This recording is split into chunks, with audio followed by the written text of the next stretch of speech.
Bismillahirrahmanirrahim. Assalamualaikum warahmatullahi wabarakatuh. Alhamdulillah, salatu wassalamu ala rasulillah wa ala alihi wa sahbihi wa wala amma ba'd. Rabbi syrah li sadri wa yassiri amri wa hlul 'uqdatam min lisani yafqahu qawli. Yang terhormat pengurus DKM Masjid Bani Umar, Masjid Raya Bani Umar yang dirahmati Allah, jamaah salat maghrib yang dirahmati Allah, syukur alhamdulillah sampai sore hari ini Allah masih memberikan kita banyak nikmat, terutama nikmat sehat, nikmat panjang umur, sehingga kita pada maghrib hari ini, sore hari ini masih dapat menjalankan ibadah salat maghrib berjamaah di masjid. Semoga Allah SWT mencatat apa yang telah kita lakukan sejak subuh sampai dengan sore ini sebagai amal soleh yang akan menambah timbangan amal kebaikan kita di akhirat. Salawat dan salam senantiasa tercurahkan kepada kekasih kita, junjungan kita Nabi besar Muhammad sallallahu alaihi wasallam beserta keluarga dan para sahabatnya, dan semoga kita kelak di yaumil qiyamah mendapatkan syafaatnya. Amin rabbal alamin. Baik jamaah sekalian rahmati Allah, pada kesempatan kali ini kita akan membahas sebuah tema yang berjudul tipu daya iblis. Tipu daya iblis. Tentunya sumbernya semuanya dari Al-Quran ya. Nah, kita tahu jemaah sekalian bahwa Al-Quran itu terbagi menjadi 3 bagian. Ini sebenarnya panjang pembahasannya ya tentang tipu daya iblis, cuman saya singkat-singkat aja. Al-Quran terbagi menjadi 3 bagian. Yang pertama, mungkin ada yang tahu ya. Pertama, bagian Quran yang berkenaan dengan tauhid, tentang keesaan Allah. Biasanya ayat-ayatnya itu turunnya di Mekah. Misalnya Qul huwallahu ahad. Nah, itu surat-surat itu biasanya turunnya di Mekah. Surat-surat yang berhubungan dengan tauhid. Kemudian yang kedua, ayat-ayat Quran yang berkenaan dengan syariat. Syariat itu artinya apa? Hukum. Dan umumnya turunnya di Madinah. Misalnya tata cara puasa, haji, zakat, itu umumnya turunnya di Madinah. Jadi di Madinah itu adalah turunnya ayat-ayat yang berhubungan dengan syariat. Yang ketiga, bagian ketiga dari Al-Quran adalah kisah-kisah. Makanya kita di dalam Quran tuh Bapak pernah membaca misalnya Al-Quran terjemahannya ada kisah Nabi Musa dengan umatnya Bani Israel, ada kisah Nabi Yunus yang ditelan ikan besar, ya kan? Atau kisah Nabi Ibrahim yang dibakar. Nah, itu kisah-kisah ada dalam Al-Quran. Termasuk di dalamnya kisah Nabi Adam alaihissalam. Pak Haji, kalau misalnya mendengar Nabi Adam, kisahnya dalam Al-Quran, yang diingat apa? Kalau mendengar kisah Nabi Adam, yang diingat apa Pak Haji? Hah? Kenapa? Kan kita membaca, kan Bapak tahu kan kisah Nabi Adam kan? Waktu di surga itu, yang diingat apa? Umumnya orang itu melihat Nabi Adam dengan iblis gitu. Yang diingat itu, kalau di Quran itu, kalau ada kisah Nabi Adam, itu hubungannya dengan iblis. Kenapa? Karena Nabi Adam digoda oleh iblis waktu di surga. Nah, ini topik kita hari ini itu, tipu daya iblis ya. Nah, saya ingin menjelaskan dari awal ya. Dulu jemaah sekalian, sebelum Allah menciptakan manusia, Allah itu sudah menciptakan banyak makhluk. Ada malaikat, ada jin, ada alam semesta, planet-planet. Ya. Malaikat dibuat dari cahaya. Malaikat adalah makhluk yang diciptakan Allah tidak punya nafsu. Dia punya akal tapi tidak punya nafsu. Makhluk yang selalu melakukan perintah Allah, tidak pernah bermaksiat. La ya'sunallaha ma amarohum, dia tidak pernah membangkang. Itu malaikat, nurut aja malaikat tuh ya. Itu yang pertama. Yang kedua, jin. Bangsa jin. Jin itu makhluk Allah yang diberi akal juga diberi nafsu. Sama seperti kita, seperti manusia. Tapi selain itu Allah juga menciptakan banyak planet. Ya, termasuk di dalamnya bumi, ya, matahari, planet, galaksi, ya, dan alam semesta yang luasnya luar biasa, tidak bisa dihitung luasnya alam semesta. Di galaksi kita saja, di Bima Sakti, galaksi kita namanya Bima Sakti, itu ada miliaran planet. Dan galaksi kita, Bima Sakti adalah satu dari sekian miliar galaksi yang ada di alam semesta. betapa luasnya alam semesta. Perbandingannya ya, antara matahari kita dengan bumi itu perbandingannya bola basket dengan kedelai. Bola basket matahari, kacang kedelai bumi. Kecil banget kan bumi kan? Di antara galaksi, bumi itu kayak debu, bukan kayak pasir, kayak debu. Apalagi di alam semesta. Nah, kalau misalnya matahari seperti bola basket, bumi seperti kacang kedelai, manusia di mana itu? Kecil banget. Ya. Maka ya keterlaluan kalau masih sombong gitu ya. Kalau masih sombong keterlaluan. Jadi Allah sudah menciptakan banyak makhluk, baik itu benda mati ataupun benda hidup. Tinggal Allah itu belum menciptakan manusia. Maka di dalam Al-Quran ya, kisah-kisah Nabi Adam digoda iblis itu ada dalam surah Al-Baqarah, ada dalam surat Toha, ada dalam surat Al-A'raf dan lain sebagainya. Umumnya redaksinya hampir sama. Maka suatu ketika Allah mengumpulkan malaikat dan jin ya, jin itu dulu di surga Pak, iblis itu. Dan malaikat itu dulu tinggalnya di surga. Jin itu, iblis itu sudah sujud kepada Adam ribuan tahun. Bahkan ada ulama yang menjelaskan bahkan nilai ketakwaan iblis itu hampir menyaingi malaikat. Saking solehnya itu iblis. Sujud kepada Nabi Adam. Sujud kepada Allah ribuan tahun. Dikumpulkanlah oleh Allah. Kemudian Allah menjelaskan di dalam Al-Quran, setelah dikumpulkan, inni ja'ilun fil ardi khalifah. Hai malaikat, hai iblis, jin, sesungguhnya aku akan menciptakan khalifah di muka bumi. Nah, kita tahu kan malaikat kan makhluk yang tidak pernah protes ya, nggak pernah membangkang. Tapi ketika malaikat mendengar Allah ingin menciptakan manusia di muka bumi, menciptakan khalifah, malaikat bertanya, seakan-akan protes. Ataj'alu fiha may yufsidu fiha wa yasfiku dima. Ya Allah, benar. Engkau akan menciptakan makhluk yang nantinya akan berbuat kerusakan dan melakukan pertumpahan darah. Itu malaikat protes ketika Allah ingin menciptakan khalifah. Nah, dari mana pertanyaannya? Dari mana malaikat kok malaikat bisa protes padahal dia makhluk yang selalu taat? Kenapa dia protes? Nah, banyak ulama yang menafsirkan karena manusia yang nantinya bentuknya Nabi Adam ya. Sesungguhnya sebelum Nabi Adam itu ada makhluk yang Allah ciptakan di muka bumi sama seperti kita, kayak manusia gini, tapi ternyata mereka melakukan kerusakan dan perang sehingga mereka punah. Jadi ada makhluk sebelum Nabi Adam di bumi yang diciptakan oleh Allah tapi mereka punah lantaran melakukan pertumpahan darah.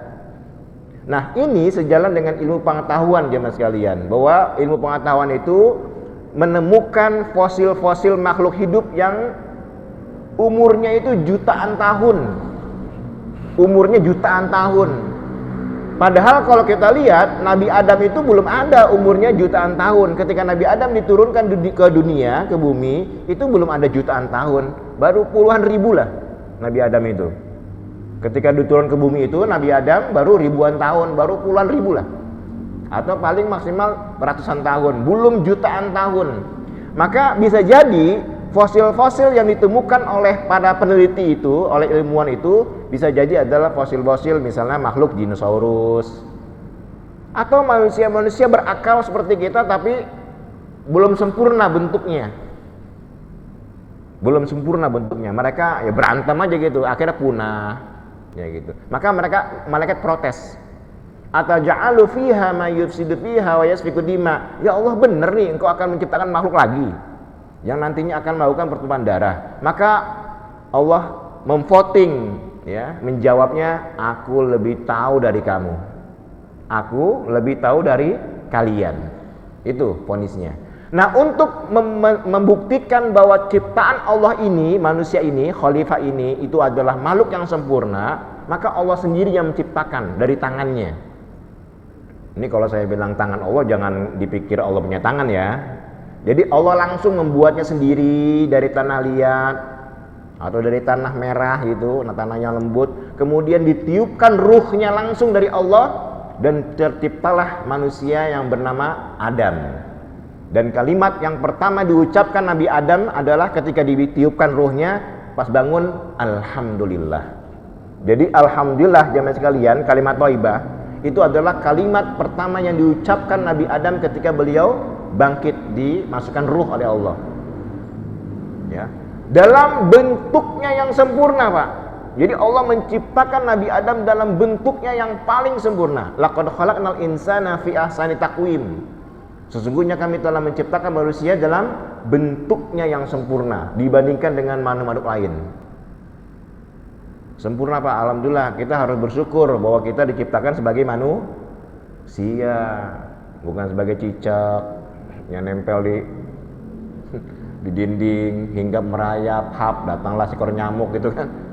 Tidak seperti kambing yang akan dipotong setiap Idul Adha, tidak seperti rumput yang selalu diinjak.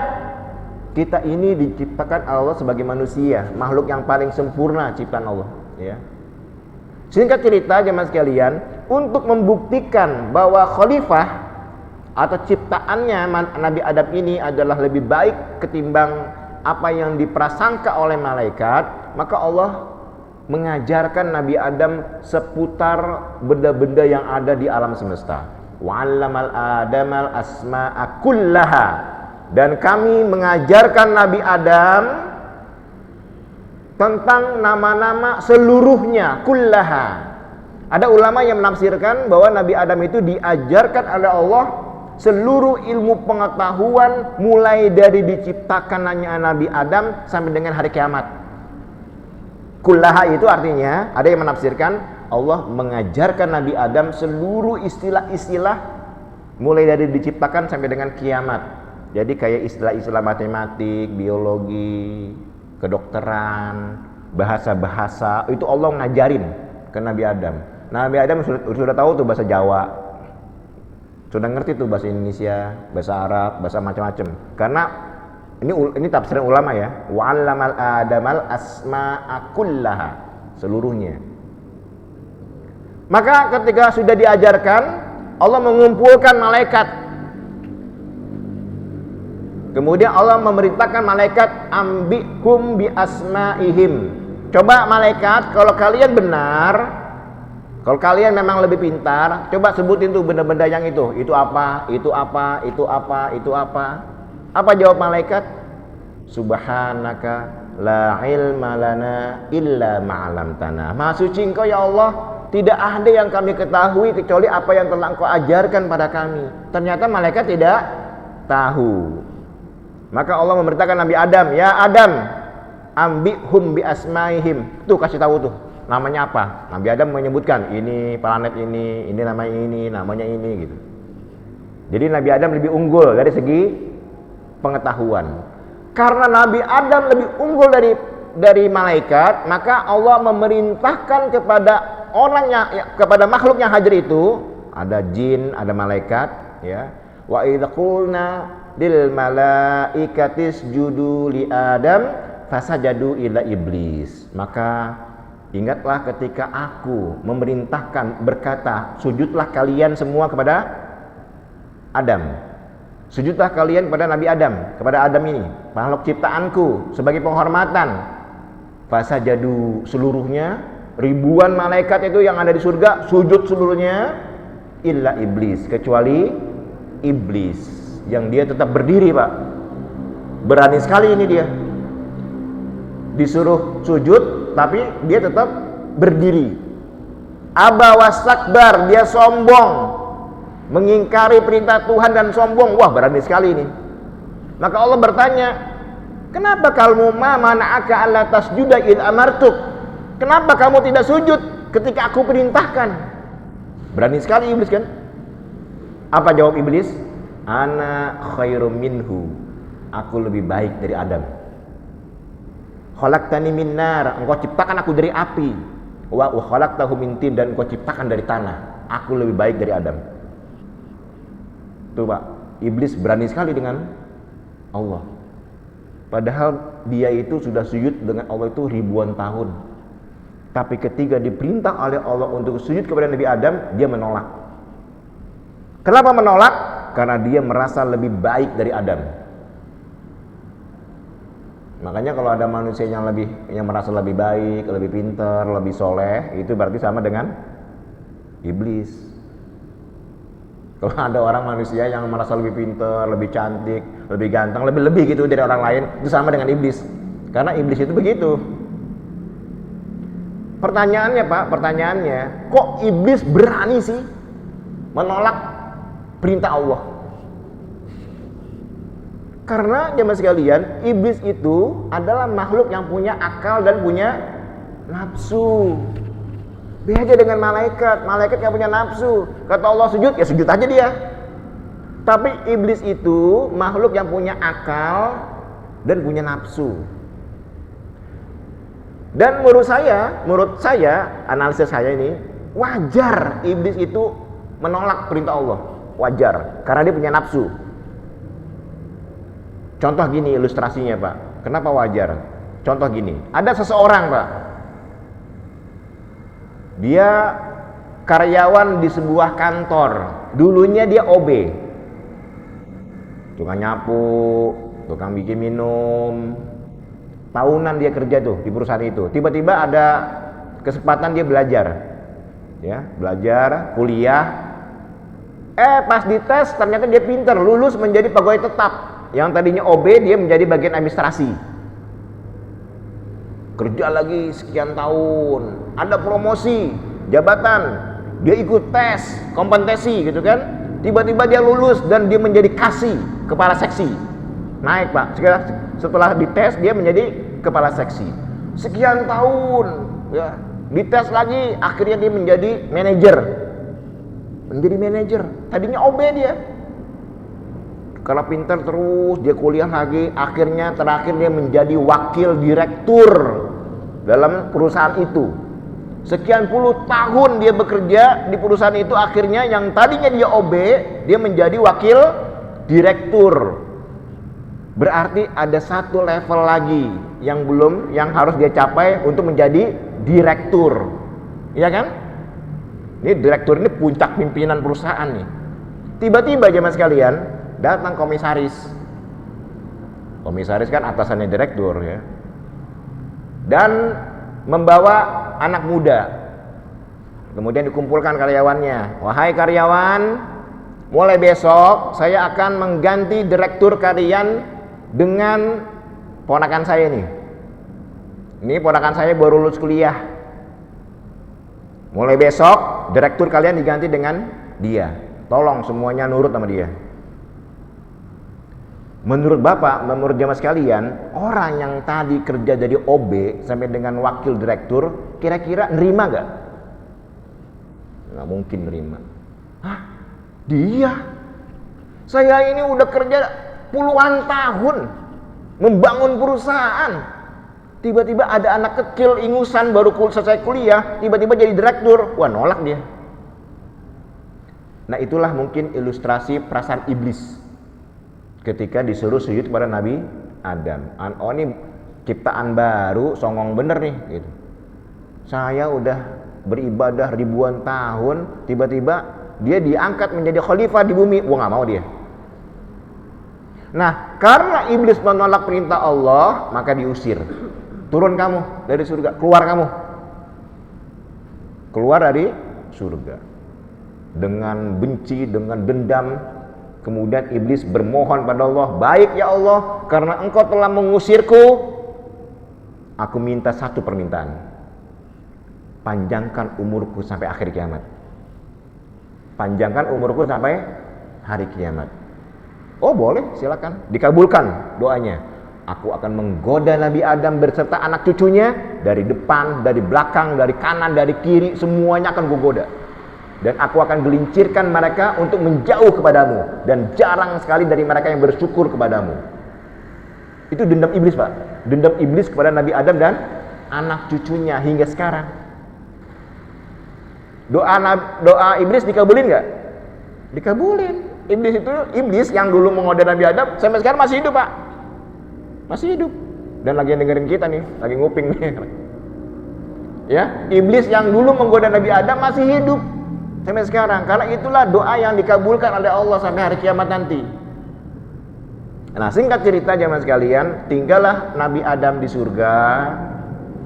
Kemudian sekian lama tiba-tiba ya mulai keluar hati jiwa kemanusiaannya. Ini surga walaupun indah sepi amat ya. Nggak ada siapa-siapa, sepi banget, sendirian dia kan, laki-laki sendirian. Nah, Allah tahu keinginan Nabi Adam. Diciptakanlah kemudian Siti Hawa sebagai teman hidupnya. Allah yang menikahkan. Tinggallah berdua dengan Siti Hawa di surga. Wah. Janji iblis yang tadinya ingin menggoda Nabi Adam mulai. Nah, kita ingin masuk ke materi kita, tipu daya iblis. Mulailah iblis membangun strategi untuk menggoda Nabi Adam. Ketika keduanya sedang berjalan-jalan di surga, ya, di jannah namanya gitu, surga. Kemudian iblis menggoda. Karena kata Allah gini kan, ketika menciptakan Nabi Adam dan Siti Hawa, uskun ya Adam, wahai Adam, uskun, tinggallah kamu wa zaujuka bersama istrimu, wa zaujukal jannah. Tinggallah kalian berdua di dalam surga. Jadi surga itu milik Adam tuh semuanya. Bukan, makanya ayatnya gini, ya Adam uskun anta wa zaujukal jannah, langsung, bukan wa zaujuka fil jannah, bukan, nggak ada fi-nya. Kenapa? Dalam balaghah kalau langsung wa zaujukal jannah artinya semua surga itu milik Adam, rumahnya Adam. Ya. Wa kula minha ragadan haitsu situma, dan makanlah apa saja yang ada di surga ini. Ada pisang, ada apel, ada anggur, makan apa saja yang ada di surga ini. Tapi ingat, wala taqraba hadhihi syajarah. Jangan kalian mendekati pohon ini, ditunjuk oleh Allah. Nih ada pohon nih. Kalian boleh makan semuanya apa saja, tapi jangan kalian deketin pohon ini. Wala taqraba hadhihi syajarah. Fatakuna maka kalian akan menjadi orang yang rugi, ya kan? Orang yang terkutuk lah. Jadi ada pohon. Orang masyarakat kita nyebutnya pohon apa? Khuldi. Ya, biar gampang lah, pohon khuldi ya. Dalam Al-Quran soalnya pohon kekekalan. Jadi ada banyak pohon di dalam surga yang boleh dimakan, pohon buah, dan hanya ada satu pohon yang tidak boleh dimakan. Mulailah iblis menggoda Nabi Adam, bagaimana caranya agar Nabi Adam makan buah itu, gitu. Karena itu larangan Allah. Kalau ditanya surga luasnya semana, Pak? Hah? Surga luasnya semana? Kata Allah, wa arduhas samawati wal ard. Kalau kalian mau tahu luasnya surga, kira-kira luasnya seluas langit dan bumi. Langit berapa lantai, Pak? 7. Kalau Bapak sekarang lihat langit, ada bulan, itu baru langit pertama. Ada bulan, ada bintang, itu baru langit pertama. Langit kedua lebih luas lagi, ketiga lebih luas lagi. Itulah luasnya surga. Surga itu luasnya seluas langit dan bumi. Kalau ditanya ada berapa pohon di dalam surga? Nggak kehitung kayaknya. Ada berapa pohon? Jangankan di surga lah, di Pondok Aren ada berapa pohonnya? Oh, udah jutaan tuh. Di Kalimantan, di bumi, udah jutaan. Ini di surga yang luasnya seluas langit dan bumi, ada berapa pohon? Udah nggak kehitung. Banyaknya luar biasa.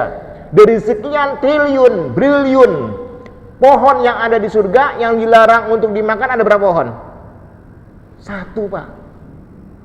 Cuman 1 buah khuldi itu tadi itu. Tapi betapa dahsyatnya iblis yang kita sudah tahu ceritanya. Akhirnya dia berhasil menggoda Nabi Adam dan Siti Hawa memakan buah terlarang itu. Dahsyatnya iblis itu. Makanya godaan iblis kepada Nabi Adam itu bukan sehari, 2 hari, sebulan, seminggu, setahun, enggak. Puluhan tahun, Pak. Iblis itu menggoda Nabi Adam, akhirnya bisa makan buah khuldi itu puluhan tahun. Nabi Adam itu kan tinggal di surga itu ada ulama yang berempat 80 tahun. tinggal di dalam surga sebelum turun ke bumi. Puluhan tahun, Pak. Jadi cara iblis menggoda Nabi Adam itu tidak langsung mengajak Nabi Adam makan buah khuldi itu, enggak. Nabi Adam tuh tahu pohon itu terlarang, nggak boleh dimakan, tahu Nabi Adam itu. Maka caranya gimana tipu daya iblis itu? Dalam surah Al-A'raf dijelaskan, fadallahuma bighurur.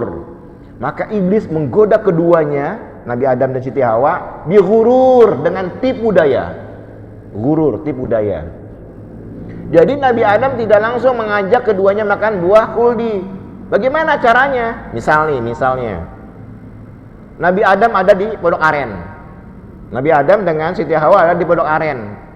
Pohonnya, buah khuldinya ada di Amerika. Jauh gak? Jauh banget. Gimana itu iblis menggiring Nabi Adam dari Pondok Aren ke Amerika? Maka iblis menggodanya, hei Adam, di Lampung itu ada pisang, enak banget. Pisang dilarang gak? Enggak. Di Lampung itu ada pisang, enak, dengan bahasa-bahasa yang halus.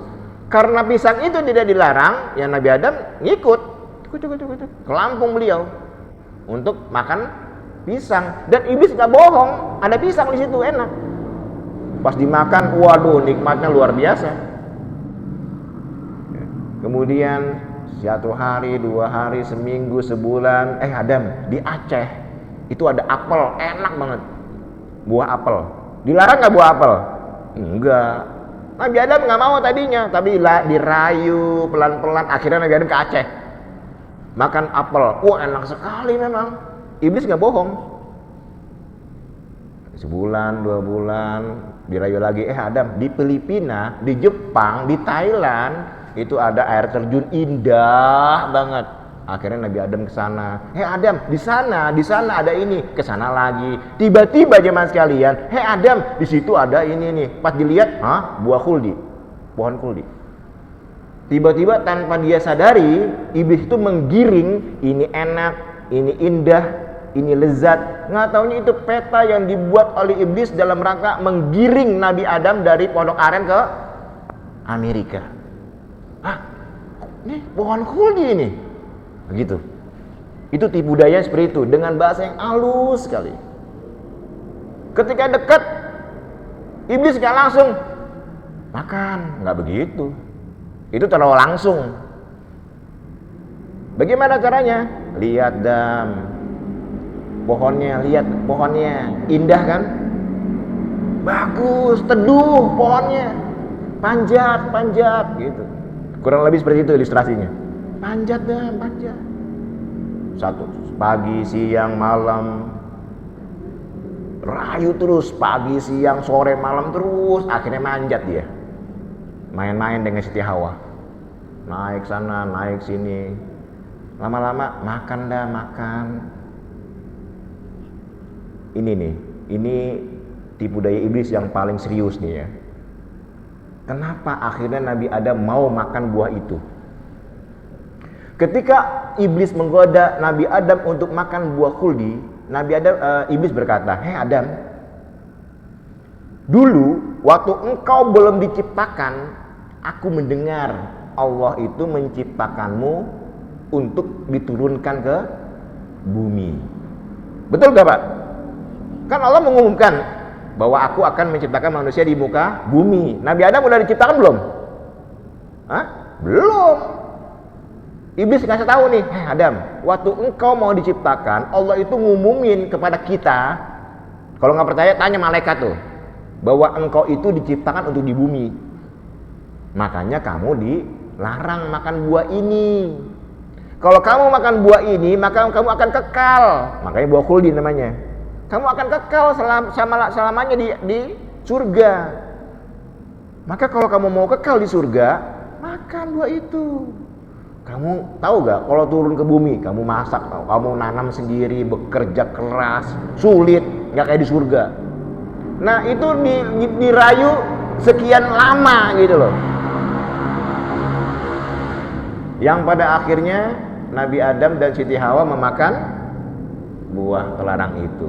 Ya kita sudah tahulah ceritanya. Berhasillah iblis menggoda Nabi Adam. Dalam Al-Quran dijelaskan ketika beliau keduanya makan buah khuldi, terlepas pakaian surganya telanjang. Kemudian keduanya malu, kemudian bersembunyi dengan menutup dengan daun-daun surga. Tiba-tiba ditanya oleh Allah, kenapa kalian makan buah terlarang ini? Nah, ini dalam Alkitab, dalam Injil dijelaskan, kata Nabi Adam, itu tuh perempuan itu yang ngerayu, yang ngajak-ngajak aku nyalain Siti Hawa. Tuh dalam Injil ya, bukan dalam Quran. Tuh perempuan itu ya Allah yang ngerayu-ngerayu aku. Kata Allah, perempuan, kenapa kamu makan ngajak-ngajak Adam? Kata Siti Hawa, itu tuh ular yang goda aku. Jadi setan jin itu diilustrasikan dengan ular ya, dalam kitab ya, dalam Alkitab. Jadi dalam Alkitab, dalam Injil itu Nabi Adam itu melimpahkan kesalahannya kepada Siti Hawa. Siti Hawa melimpahkan kesalahannya kepada setan, iblis. Bagaimana dengan Al-Quran? Kalau dalam Al-Quran enggak begitu. Al-Quran menggambarkan Nabi Adam itu gentleman. Ketika beliau diturunkan ke dunia, ke bumi, apa doa beliau?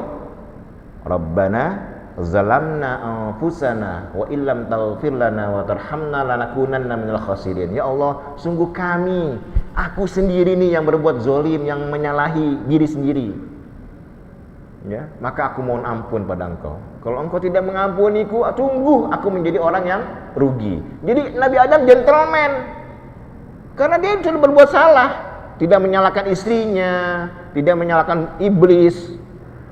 Enggak, dia tetap menyalahkan diri sendiri. Maka kalau ada orang misalnya berbuat maksiat, jangan nyalain iblis. Ya Pak, kenapa kamu nyolong? Saya digoda setan. Jangan begitu, ngapain? Kok setan disalahin? Kesian setan tuh sebenarnya ya. Orang kita kentut aja kadang-kadang setan disalahin. Kentut nih, kamu kentutnya? Enggak. Kamu? Enggak. Kamu? Enggak. Setan kali kentut gitu. Setan disalahinnya. Jadi nggak bisa Pak, kita nggak bisa nyalain setan gitu. Kita yang salah. Ya, itu tipu daya iblis. Jadi iblis itu menggoda Nabi Adam dan anak keturunannya itu halus sekali. Tidak langsung mengajak kepada yang haram. Kita jamaah ini, kita ini kan tahu bahwa minuman keras ya, khamar itu kan dilarang. Mabuk itu kan dilarang. Nggak mungkin kita kata iblis, mabok yuk. Nggak mungkin. Zina yuk, main perempuan yuk. Nggak mungkin orang kita. Tapi dirayu oleh iblis dengan berbagai macam cara yang membuat manusia akhirnya terlena. Ada orang pegawai, dia megang uang bendahara, kata iblis, ambillah. Nggak mungkin menyuruhnya 1 miliar, enggak. Ambillah 100.000 untuk makan mah. Kamu kan udah jalan untuk makan nggak apa-apa lah 100.000. Diambillah 100.000. Tulislah apa kayak yang harganya barang itu harganya 50, tambahinlah 100.000 untuk ngintupin itu. Di markup harganya. Nggak ketahuan. Besoknya 500.000, nggak ketahuan. Besoknya 1 juta, lama-lama 1 miliar korupsinya. Itu Pak, iblis itu kecil, pelan-pelan gitu. Nggak langsung menyuruh mengajak kepada yang haram, tapi apa? Pertama kepada hal-hal yang mubah. Iblis itu sering sekali awal-awalnya itu mengajak manusia untuk melakukan hal-hal yang mubah. Apa itu mubah? Ya boleh, mubah itu dikerjakan nggak apa-apa, nggak dikerjakan nggak apa-apa. Kalau manusia, jadi kata iblis, kalaupun engkau tidak mendapatkan dosa, tapi setidaknya engkau tidak mendapatkan pahala, itu mubah. Kalau manusia banyak melakukan hal yang mubah, kata iblis, setidaknya engkau tidak dapat pahala. Barulah meningkat pada yang makruh. Apa makruh itu? Dikerjakan tidak apa-apa, ditinggalkan mendapat pahala. Udahlah, kerjain aja, nggak dosa ini. Tuh, nggak dosa ini. Akhirnya manusia mau melakukan. Kalau sudah makruh banyak terus dilakukan oleh manusia, makruh gampang sekali tuh iblis untuk menyuruh kepada hal-hal yang sifatnya syubhat. Syubhat itu apa? Nggak jelas ini haram apa halal ya. Ini halal apa haram ya? Udah halal aja gitu. Syubhat. Nah, kalau sudah banyak melakukan syubhat, baru tuh manusia mudah dirayu untuk melakukan yang haram. Itu Pak. Jadi makanya kalau kita merasa ini sudah ada jebakan iblis, tinggalin. Makanya Nabi melarang kita, ada laki-laki dengan perempuan, pemuda-pemudi, bukan mahram, jangan berdua, jangan berkholwat, jangan berduaan. Kenapa? Yang ketiganya setan masalahnya, digoda. Ini laki-laki perempuan, senang pacaran. Tempat gelap, tempat sepi. Ketiganya setan, terjadi pasti. Mau dia beriman kek, mau dia soleh kek, terjadi. Jangankan orang beriman, Nabi Yusuf aja hampir terjadi. Nabi Yusuf Pak. Nabi Yusuf itu kita sudah tahu ceritanya kan, Nabi Yusuf ya, di dalam surat Yusuf.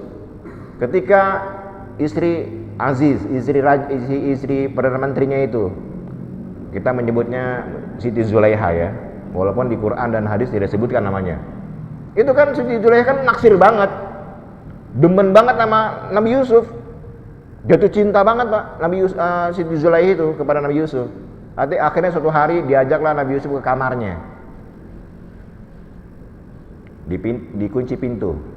Ditutup jendela. Semua dikunci.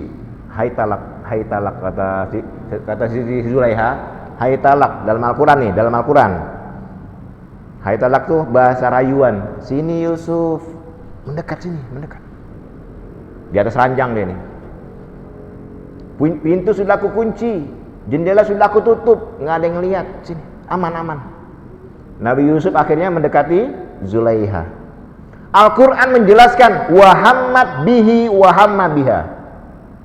Nah, Siti Zulaiha sudah ingin melakukannya, udah ngebet banget Pak, kepada Nabi Yusuf, dan Nabi Yusuf pun udah ingin melakukannya kepada Siti Zulaiha. Kalau saja Nabi Yusuf tidak melihat burhana Rabbi, melihat peringatan dari Allah, pasti Nabi Yusuf melakukan itu. Itu Nabi bisa tergoda, apalagi kita. Nabi itu ada yang memperingatkan Allah, lihat kita siapa yang mengingatkan? Sini Pak Haji, mendekat. Nggak ada yang ngeliat, istri Pak Haji udah nggak mungkin ngeliat istri Pak Haji. Sini deket, udah dikunci, udah tutup, nggak ada yang denger. Gimana?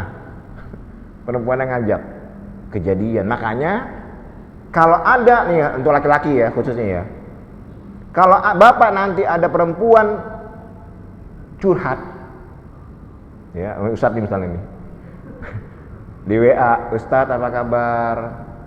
Wah ini nih perempuan sana nih cakep juga nih, baik. Kenapa Mbak? Aku mau curhat Ustaz.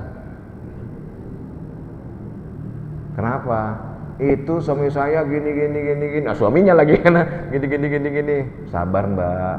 Kata Ustaz nih, itu ujian. Sok alim. Tapi Ustaz suami saya gini. Ustaznya ngasih masukan nasihat. Ketemulah Ustaz lah, kalau ketemu enak ngobrolnya, ada ketemulah makan bakso. Enak banget ya kalau punya suami Ustaz ya, suami saya emang gak gini-gini banget. Gimana itu? Dipegang tangannya, udah kejadian tuh. Itu cara iblis, tipu daya iblis mempengaruhi laki-laki untuk menggoda perempuan menggoda laki-laki. Pintu yang dibuat oleh iblis. Maka kalau kita mengalami hal seperti itu, ada perempuan yang ingin curhat, abaikan. Jangan sok jadi ahli psikolog. Laki-laki ini ya, kalau ada perempuan cantik curhat pada kita Pak Haji ya, nggak usah kita menjadi orang soleh yang nasehatin, nggak usah. Kenapa? Ketiganya setan masalahnya. Contoh Nabi Yusuf. Ketika beliau sudah diajak oleh Siti Zulaiha untuk berbuat maksiat, kemudian ingat pada Allah, mendapat peringatan dari Allah, apa yang dilakukan Nabi Yusuf? Beliau langsung kabur, ya,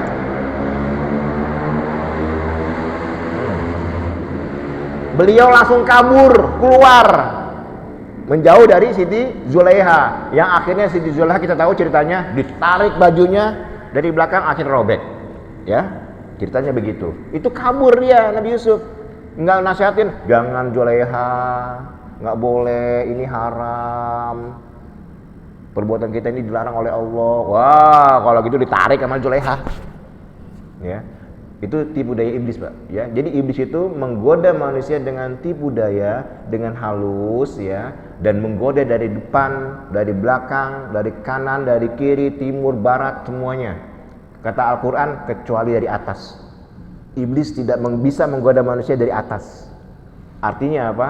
Manusia yang berlindung pada Allah maka tidak bisa digoda oleh iblis. Salah satu cara kita terhindar dari godaan iblis adalah minta perlindungan pada Allah. Ibarat bapak ada tetangganya punya anjing besar, anjing galak. Bapak mau lihat rumahnya takut. Karena apa? Takut digigit sama anjing itu, galak banget anjingnya. Ya kan? Bagaimana cara mengatasinya? Bapak jangan lawan anjingnya. Telepon yang punya rumah, "Pak, tolong anjingnya dirantai, diikat. Saya mau lewat." Jadi anjingnya diikat oleh tuannya. Sama, kalau kita tidak bisa dan kita nggak mungkin bisa keluar dari rayuan iblis, godaan iblis, pasti tergoda. Untuk menghindari kita dari godaan iblis, minta perlindungan pada Allah dari atas. Ta'awuzlah, a'udzubillahi minasyaitonir rajim. Gitu. Mendekat pada Allah, dengan begitu Allah akan membentengi kita agar iblis tidak bisa menggoda kita. Ya. Manusia itu malul khata' wan nisyan. Manusia itu tempatnya salah dan lupa. Selama iblis ada, manusia pasti berbuat salah. Bahkan hatta orang yang bertakwa sekalipun, orang yang bertakwa itu jangan dikira nggak bisa berbuat salah, bisa. Cuman bedanya orang yang bertakwa itu kalau salah dia langsung istighfar, minta ampun pada Allah. Ya Allah, langsung ingat Allah dan dia langsung taubat. Beda dengan orang yang tidak bertakwa. Kalau yang tidak bertakwa ketika dia berbuat salah terus bergelimang dalam kesalahannya. Orang yang bertakwa, ya Allah maafin aku ya Allah, tobat langsung. Besok berbuat salah lagi, tobat lagi. Seminggu kemudian salah lagi, tobat lagi. Salah, tobat, salah, tobat. Itu orang bertakwa. Sampai kapan? Sampai iblis putus asa.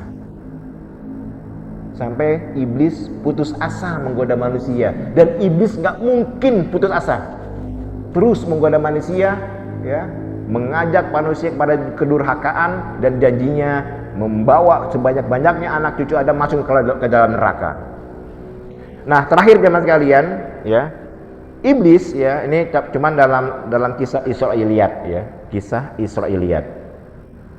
Kisah Israiliyat itu artinya kisah yang dari orang-orang Bani Israel. Kata Nabi, kalau engkau mendengar kisah Israiliyat, jangan dibenarkan 100%, juga jangan disalahkan 100%. Dengar aja, asal tahu aja, jangan dibenerin, juga jangan disalahin. Itu kata Nabi. Nah ini ada sebuah kisah. Suatu hari iblis merasa bosan, sudah bosan sekali menggoda manusia. Akhirnya dia berjumpa dengan menemui Nabi Musa.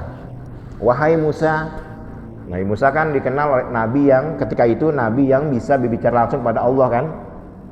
Wahai Musa, sampaikan kepada Tuhanmu, aku sudah jenuh menggoda manusia. Aku ingin tobat. Jadi iblis ingin tobat. Kalau aku tobat, apakah Allah akan memaafkan aku? Maka Nabi Musa menyampaikan pada Allah, ya Allah, iblis gini mau tobat. Bisakah dia tobat kepadamu ya Allah? Apa kata Allah? Oh bisa. Bisa. Apa cara dia tobat apa ya Allah? Kata Allah, suruh dia sujud ke kuburan Nabi Adam. Suruh dia sujud kepada kuburan Nabi Adam. Disampaikanlah oleh Nabi Musa, iblis, kata Allah, kalau tobatmu mau diterima, engkau harus sujud ke kuburan Nabi Adam. Dicarilah kuburan Nabi Adam oleh iblis. Ketemu. Ketika dia lihat kuburan Nabi Adam, egonya muncul. Dulu waktu dia hidup aja aku nggak mau sujud, apalagi udah mati katanya. Dulu aja waktu Adam masih hidup, aku nggak mau sujud, apalagi dia udah mati, egonya muncul lagi. Jadi memang iblis itu adalah makhluk yang diciptakan memang untuk menghuni neraka, Pak. Nggak mungkin, mungkin nggak iblis tobat? Mungkin nggak? Hah? Nggak mungkin. Kalau iblis nanti tobat, Al-Quran jadi salah itu. Innahu lakum aduwwum mubin. Hilangin tuh Al-Quran. Ya. Jadi iblis sampai hari kiamat nggak mungkin tobat. Dia memang diciptakan Allah untuk menjadi penghuni neraka. Nah, dia mengajak kita anak cucu Adam untuk menemaninya. Ya, maka sebagai manusia yang memang bisa lupa dan bisa salah dan bisa terperangkap dalam jebakan iblis, sering-seringlah mohon perlindungan pada Allah agar dijauhkan dari godaan setan yang terkutuk. Ini mungkin yang dapat saya sampaikan teman sekalian. Mungkin ada sesi tanya jawab. Ada pertanyaan? Berapa menit lagi? Ada pertanyaan, Pak? 5 menit lagi? Nggak ada? Iya, jadi kalau nggak ada saya lanjutin ya. Jadi iblis itu teman sekalian ya, dalam sebuah buku saya pernah membaca ketika nih dalam buku yang judulnya Yang Tersembunyi. Nanti mungkin Bapak bisa Google ya, atau cari di perpustakaan. Judulnya Yang Tersembunyi, karangan Profesor Dr. Quraish Shihab. Ini sudah lama saya baca ini. Konon ketika iblis ditanya perihal anaknya, maka iblis mengaku mempunyai 3 orang anak. Iblis mengaku mempunyai 3 orang anak. Kata iblis, yang pertama, jika engkau melihat seorang anak yang durhaka kepada orang tuanya, maka itulah anak sulungku, anak pertamaku. Anak yang durhaka pada orang tuanya dianggap oleh iblis sebagai anak sulungnya, anak pertamanya. Kemudian yang kedua, jika kalian melihat ada seseorang yang melakukan penipuan dalam transaksi jual beli, curang di pasar, timbangannya dikurangin, duren Parung dibilang duren Medan, ya, tas Tanah Abang dibilang tas Cibaduyut misalnya. Ya pokoknya ada kecurangan dalam transaksi jual beli, itulah anak keduaku.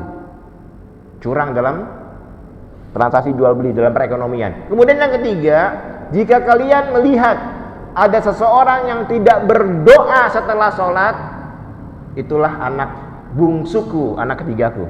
Tuh Pak, ini hati-hati nih kita kan sholat nih semua ini. Jangan sampai setelah sholat, assalamualaikum langsung bubar.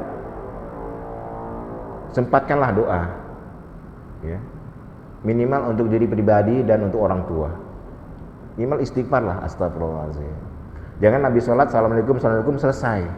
Karena oleh iblis dianggap kita menjadi anak bungsunya.